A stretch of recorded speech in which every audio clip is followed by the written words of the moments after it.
Bab 939. Kabut tebal. Saat ini Erikin telah dihisap masuk ke dalam tubuh binatang besar itu. Pandangan di depan mata hitam. Tidak lama kemudian dia masuk ke dalam sebuah tempat yang gelap gulita. Tidak ada sedikit pun cahaya di atas kepala. Lingkungan sekitar seolah dipenuhi kabut tebal. Bahkan kerohanian pun tertutup rapat. Di mana aku? Apakah di dunia dalam tubuh binatang besar itu, atau aku sungguh tiba di dunia berbeda? Erikin berjalan di dalam kehampaan, melihat ke sekeliling, terus berpikir dalam hati. Tiba-tiba saja sebuah angin kencang bertiup menggerakkan kabut berwarna abu. Erik hanya merasa tubuhnya menjadi dingin. Sebagian energi diserap pergi oleh angin itu, menuju arah lain. Angin itu bertiup sekali setiap beberapa detik. Erik pun mengikuti arah perginya angin, berjalan sekitar 10 menit lamanya. Setelah itu mulai mendapati permukaan sekitar penuh dengan jejak tulang belulang. Itu semua adalah tulang manusia, kelihatan sudah mati cukup lama. Melihat orang-orang itu, timbul goncangan besar dalam hati Erikin.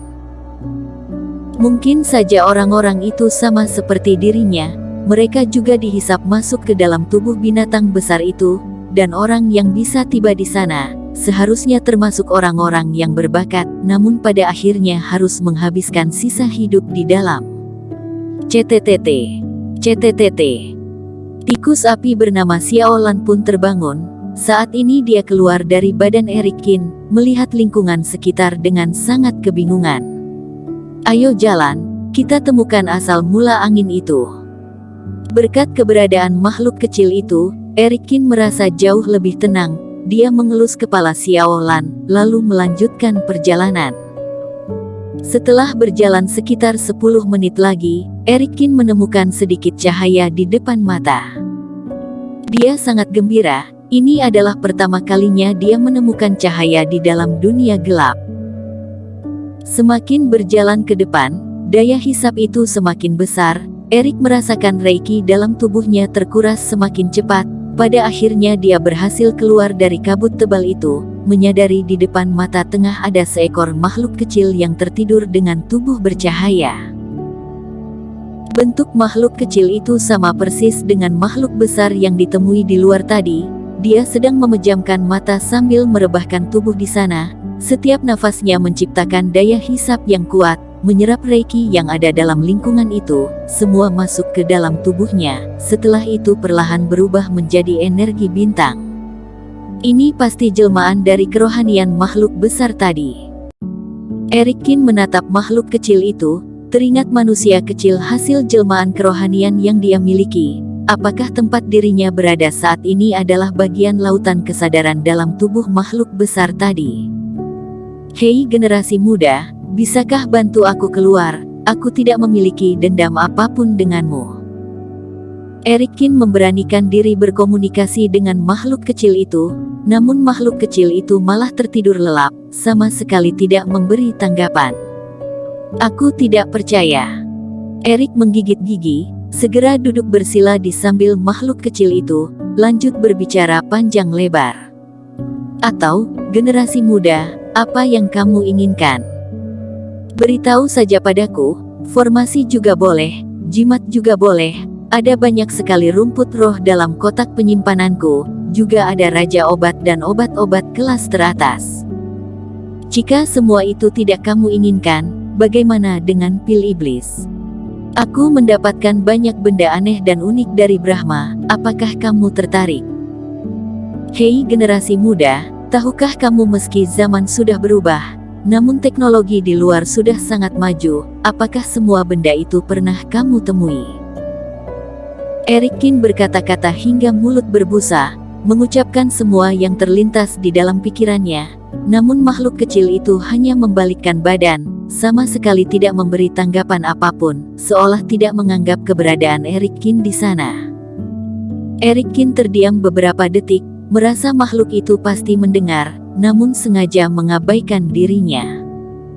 Hei generasi muda, jika kamu memang tidak menghiraukanku, aku terpaksa harus berbuat lancang.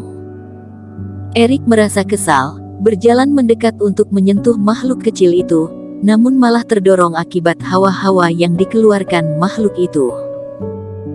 Erik mengerutkan kening, pedang Qingtong dalam genggamannya. Dia mengibaskan sebuah cahaya jatuh ke samping badan makhluk kecil itu. Reiki meledak, meninggalkan sebuah lubang di sana, namun makhluk itu malah diam tanpa bergerak sama sekali. Setelah itu Erik Qin lanjut mengerahkan berbagai cara, pada akhirnya memberanikan diri untuk menyentuh badan makhluk itu secara langsung, namun makhluk itu sama sekali tidak bereaksi, juga sama sekali tidak terluka. Asalkan hawa dalam hidungnya mengalir, semua hawa dalam teknik yang Erik lakukan pasti terhisap pergi, berubah menjadi energi bintang. Dengan begitu, Erik tidak hanya tidak berhasil membangunkan makhluk itu, tetapi reiki miliknya juga berkurang sangat banyak. Erik Qin, makhluk ini harus diatasi. Jika kita terus bertahan, dan reiki semakin kehabisan, pelan atau cepat pasti akan menjadi tulang-tulang putih seperti mereka, kata Iblis Fu dengan cemas. Aku juga tahu, nampaknya makhluk ini tidak bisa dibangunkan. Erik mengerutkan kening, juga merasa situasi sedang tidak baik. Setiap kali menghirup nafas, makhluk itu selalu mengambil pergi reiki dalam tubuh Erik. Meski jumlahnya tidak baik, namun hari demi hari akan bertambah banyak. Di sana juga tidak ada reiki yang bisa digunakan untuk memulihkan diri. Cepat atau lambat kultivasi Erik Qin akan habis semua. Tiba saatnya nanti, tidak akan ada harapan lagi baginya. Dia menggelengkan kepala, melepaskan rencana membangunkan makhluk itu. Dia meninggalkannya, berjalan ke arah berlawanan. Erik Qin pun berencana mencari tahu apakah ada cara keluar dari tempat itu. Secara perlahan Erik Qin menjauhi cahaya itu, lanjut berjalan ke depan. Setelah berjalan sekitar setengah jam lagi, Erik merasakan daya hisap kabut kembali kuat, terlintas ekspresi buruk dalam wajahnya. Saat lanjut melangkah ke depan, sebuah cahaya terlihat, dan seekor unicorn kecil tengah terbaring di sana. Di sebelah sampingnya juga terlihat lubang yang baru saja ditinggalkan oleh Erik.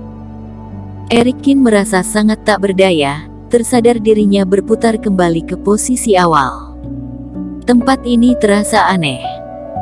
Iblis Fu terdiam sesaat, lalu berkata, sepanjang perjalanan, kamu dan aku sudah memusatkan perhatian, tidak mungkin salah jalan, satu-satunya kemungkinan yang ada adalah tempat ini telah ditutup. Jika memang begitu, pasti akan semakin sulit. Erik Qin mengangguk kecil, suasana hati menjadi sangat berat.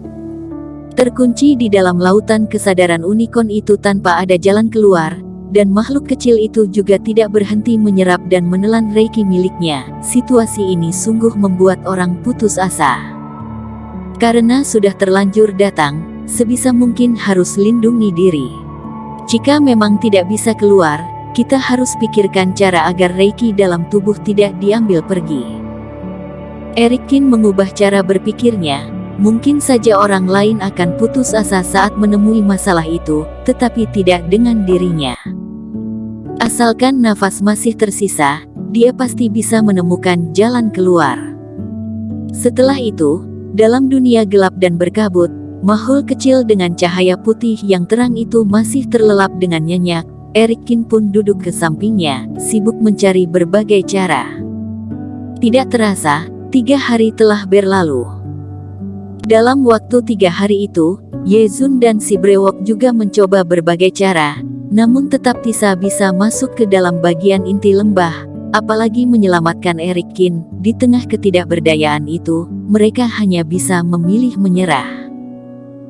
Hanya saja untunglah Ye Zun dan Erik Qin memiliki keterikatan kerohanian. Dia bisa merasakan Erik Qin belum menemui bahaya besar, karena itu mereka berdua pun bisa lebih tenang. Ada cahaya terang menghatnak di luar lembah, sama sekali tidak bisa dilewati. Karena itu, keduanya terpaksa duduk bersila sambil bertapa, menunggu Erik Qin sambil memulihkan diri.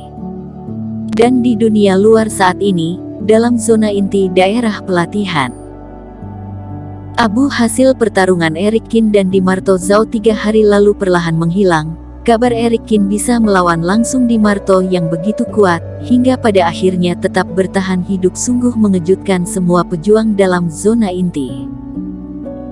Bagaimanapun juga, Di Marto Zhao telah mengerahkan seluruh kekuatan yang dimiliki, bahkan binatang Dewa Kilin pun sudah ditunggangi. Hasilnya tetap tidak berhasil membunuh Eric Kin. Ini adalah hal yang tidak mampu dilakukan sebagian besar orang. Bersambung. Terima kasih telah menonton video ini sampai akhir. Jangan lupa subscribe dan nantikan kisah episode selanjutnya hanya di Novel Story. Salam.